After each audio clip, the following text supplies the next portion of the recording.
Minneapolis. It was the moment Mike Conley had been waiting for, to assert himself with his Minnesota Timberwolves teammates, to let them know small goals shouldn't be the ceiling, to dream bigger.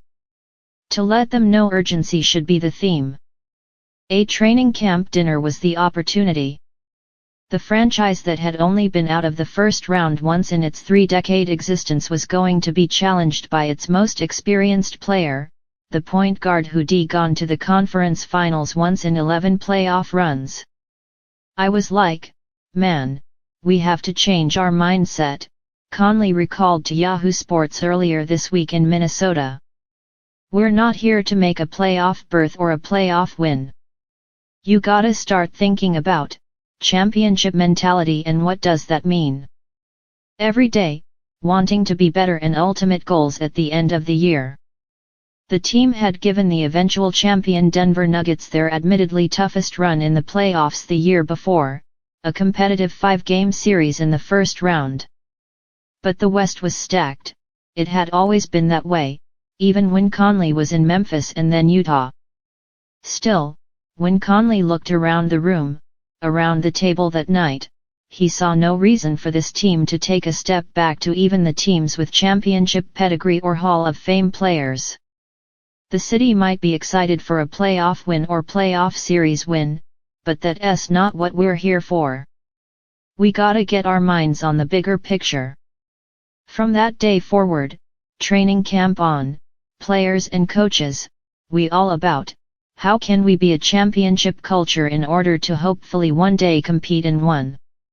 One of the ears that perked up that night belonged to Naz Reid, the reserve scorer who was headed toward a 6th Man of the Year campaign. He's been in some situations, Reid said. He's gone through situations where he could provide information and kind of lead, and prepare us for the experience before you go through it. What ensued was a 3-way race to the finish at the top of the West, with Minnesota finishing a game behind Denver and Oklahoma City. Any lingering disappointment dissipated when the Timberwolves swept the Phoenix Suns, one of those teams with championship expectations, in the first round. Conley's words were coming to life. It wasn't hard for Conley to engage. He'd always been the trusted veteran even when he wasn't a veteran. But during his first few months in Minneapolis, he wasn't sure of his personal future. The Timberwolves traded for him at last year's deadline, and he didn't know if they would fully guarantee his $24.3 million salary or if he'd find himself back on the trade block. It was one of those situations. I kind of felt vulnerable at that time, Conley said. I don't want to, come in and just be that loud voice. These guys would resent me immediately. I'm just the new guy. I'll get to know the situation. I'll talk if I need to. Nonetheless, Conley won the NBA's Teammate of the Year award this season, his second such honor.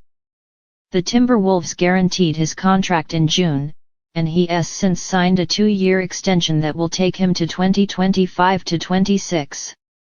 Only thing I know is to love hard in every situation I'm in, Conley said.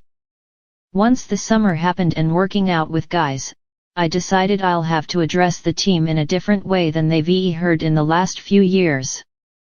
Urgency was the message passed forth, and the message was received. Conley missed Game 5 of the second-round series against the Nuggets in Denver due to an Achilles injury he suffered in the waning moments of the previous game, and they sorely missed his leadership. Now, facing elimination in Game 6 at home, with Conley listed as questionable, that message from that night is ringing true. At this point, you gotta know what's on the line, what's at stake, Reid said. Everybody wants the ring. We know the desperation, the urgency at this point. In Conley's younger days, he didn't think his lone conference finals appearance would be just that, a 4-game sweep at the hands of the close-to-dynastic San Antonio Spurs in 2013.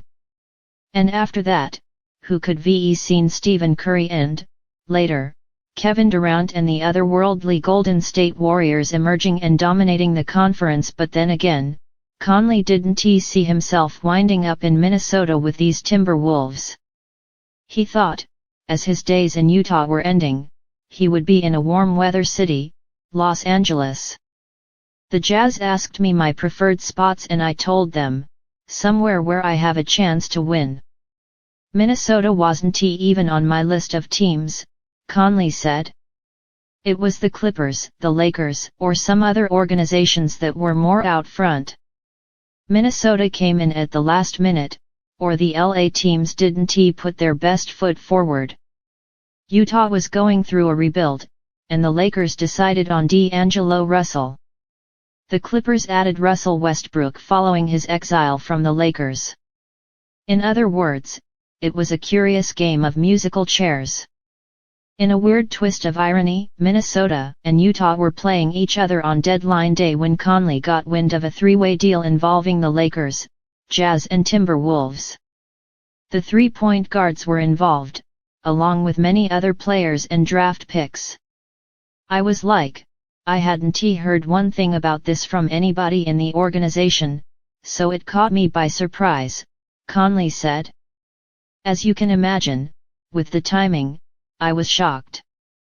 The Timberwolves were 30-28 at the end of the night, the Jazz 27-29, so it's conceivable Conley didn't see much difference from the team he was leaving to the one he was getting to. At this point in my career, I was close to that point where I was getting pushed to teams who were in the Western Conference Finals, teams that went to the finals the year before, he said. The first thing in my mind was, we got a lot work to do, we're not there yet.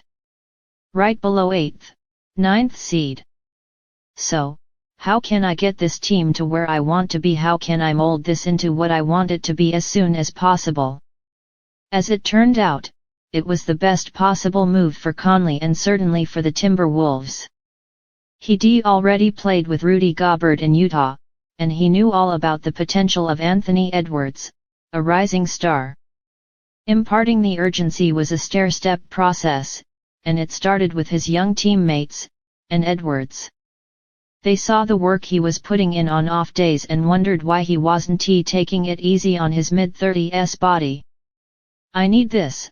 I'm not trying to sit out back-to-back, Conley said.